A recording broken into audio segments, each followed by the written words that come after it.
Well, everyone, we finished managing our first season in the Premier League. And all in all, I'd say it was a pretty successful season, considering the fact that at the end of the day, we are Leyton Orient. And I think other teams have taken notice because the job offers have started to roll in. Is this going to be our final season managing Leyton Orient? Let's find out, shall we?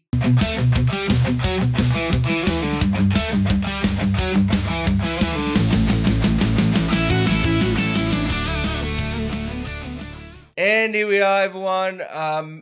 About to have our final game of the season against West Ham. Now, as you might have noticed, because last video I did say I would do the Man City game and the West Ham game.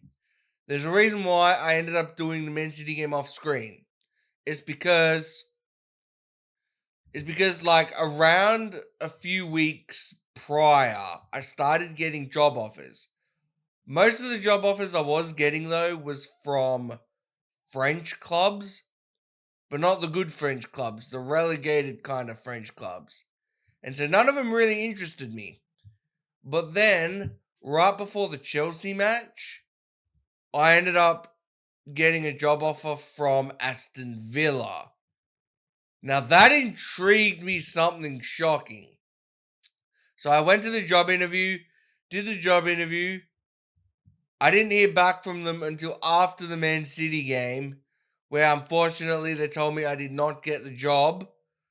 I was devastated because my heart was really set on the Aston Villa job.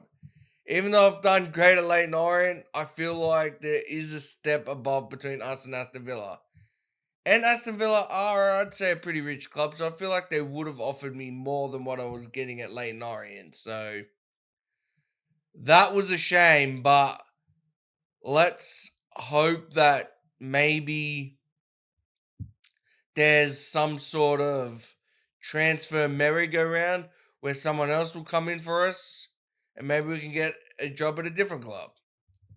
I mean, like, how does Manchester United still have a manager with how bad they've done this season? I mean, come on.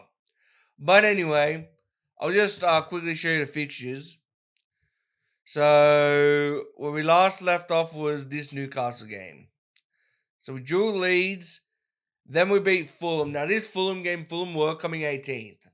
And it was at this point where we beat Fulham where I was pretty comfortable in saying that beating Fulham in this match pretty much secured us not getting relegated.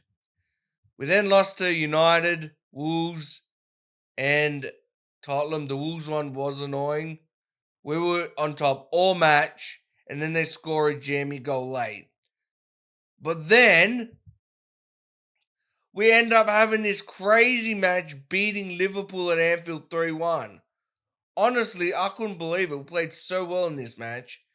Then we drew with Chelsea, and then we lost a very tense affair against Man City. Honestly, Man City probably would have been very annoyed if they didn't win this match because they had like almost 30 shots and could only get 4 past the net.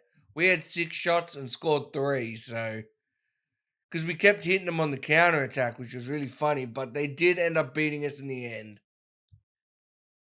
And so now we got the West Ham game. So what we're going to do in this video is we're going to get into the West Ham game, and then I'm probably going to go a bit in time just to see if it's looking like we're going to be getting any job offers. Usually, for me, if I don't really hear anything about job offers, probably by the transfer window, which is around mid-June, it usually doesn't come. There are some exceptions because I remember sometimes I have gotten job offers like in late July.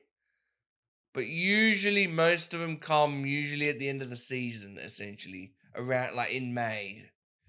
So anyway, let's get into the match. It's pretty much my strongest side. I just want to get into the game. This game does not matter. I kind of forgot to show you where we were coming. I'll quickly just do that now. I'll just quickly show you the table. So yeah, we're coming 15th. If we win, and so we could end up finishing as high as 14th or 15th. Pretty much, we can't drop lower than 15th. So it's not like it's a good position. I wouldn't say it's a great position we finished. At least it is above the relegation zone. And if we don't end up getting a job at a higher level or a higher team, then next season I am looking forward to kind of building upon what we've got. Like, some of my signings have worked, some of my signings have not worked. Like Merwa, great signing. Obama Delhi, not so much. I think Nicolau, putting him in at right back, was a masterstroke on my part. Because he's been outstanding, especially when it comes to corners. And then you got Evans, who at first I was worried because I didn't really know what to do with him, but I do think he has found a home in that right back position, in that right wing position. And they've equalized. But there are definitely some improvements. Like, for example, Niall Craig, his signing has been a complete dud. Because every time I've used Niall Craig, he seems to have either a really bad first touch or gets tackled. It happens constantly. He's probably been the worst player I've signed. Obama Delhi, even though I am still using him, I have not enjoyed. Well, I wouldn't say he's been a total bust, but it's been mixed, very mixed.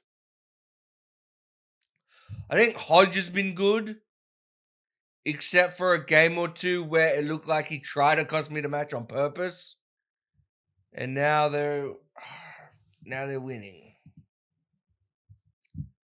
But it doesn't matter because I don't really care about this match.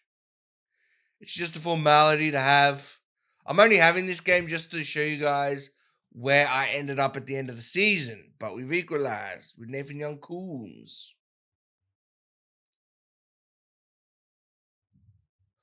Also, Duran, Sonara has also been a dud. To the point where my essentially backup striker is now playing on the left. And he's done a decent job out there, but I don't think I want Duran on the left personally. Yeah. Since this is the last game of the season, I'll probably take off Nevitt for Obama Delhi.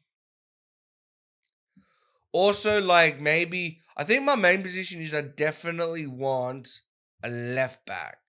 Because I couldn't get a left back last season or at the beginning of this season. And so I kind of had to use Hodge, who's more of a right back.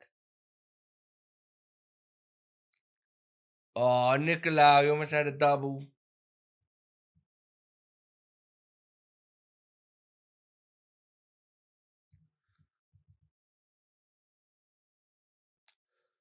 Dean Murrah. What a goal. That's what I like to see, boys, is finish the season strong.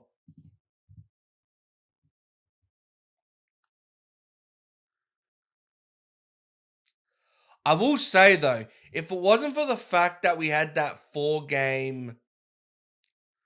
What do you call it? That 4-game winning streak that actually put us in good position early on, we probably would have struggled, or it would have been a lot more tense for us.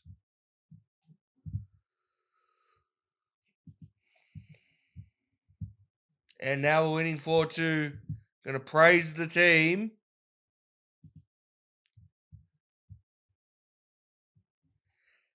And if you hear it in my voice that I'm just not as excitable or as hyped, for the match and me scoring goals as I am usually. I think my head is still up, but my head was still focused. My head was still essentially turned by the Aston Villa job that I didn't get. It ended up going to Matthias Dama, which, I mean, come on, I'm way better than him. And so that kind of has annoyed me to no end. I really wanted that Aston Villa job, especially since the fact that they're coming sixth. They would have been in the Europa League.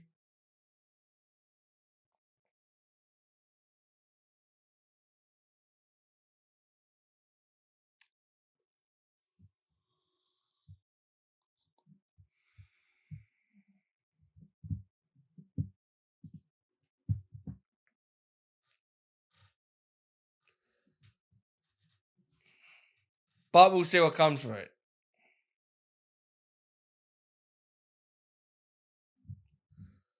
Also, it's probably pretty late to mention, but yeah, yes, I did end up getting a haircut as well.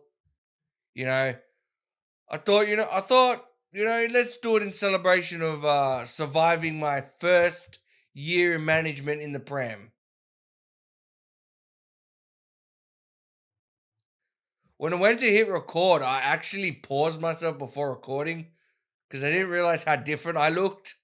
I looked so different without all that hair clogging up my head. But anyway, we beat West Ham 4-3. Pretty good result. Man City just killed everybody this season. We end up finishing 14th, which is a pretty decent position. I'm just glad we actually got to 40 points. We got 42. So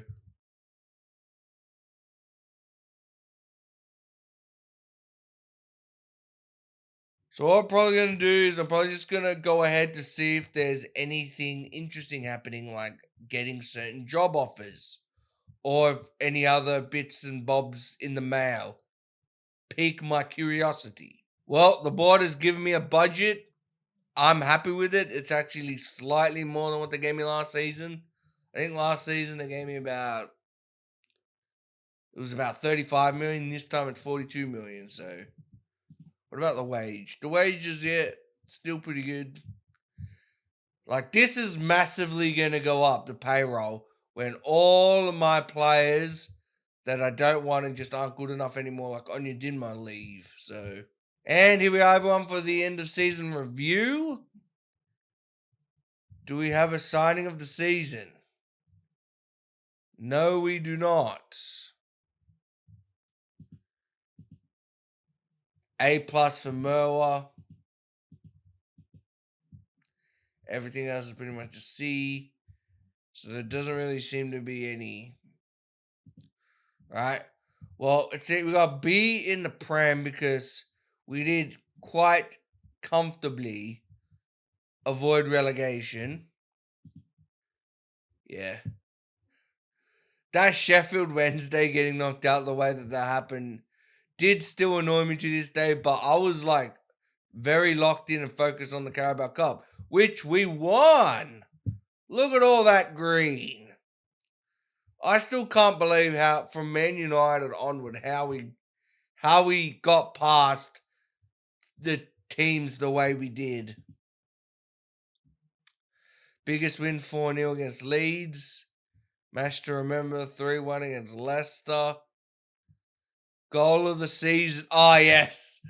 The goal that I was telling you about, where we were almost about to draw to a 19th place Middlesbrough, where we were very much in a relegation battle at that point, and then Wing just comes up with one of the craziest volleys I've ever seen. Just hit it first time into the top corner. And it seems like we're making wow. Look at all that broadcast revenue. Wait.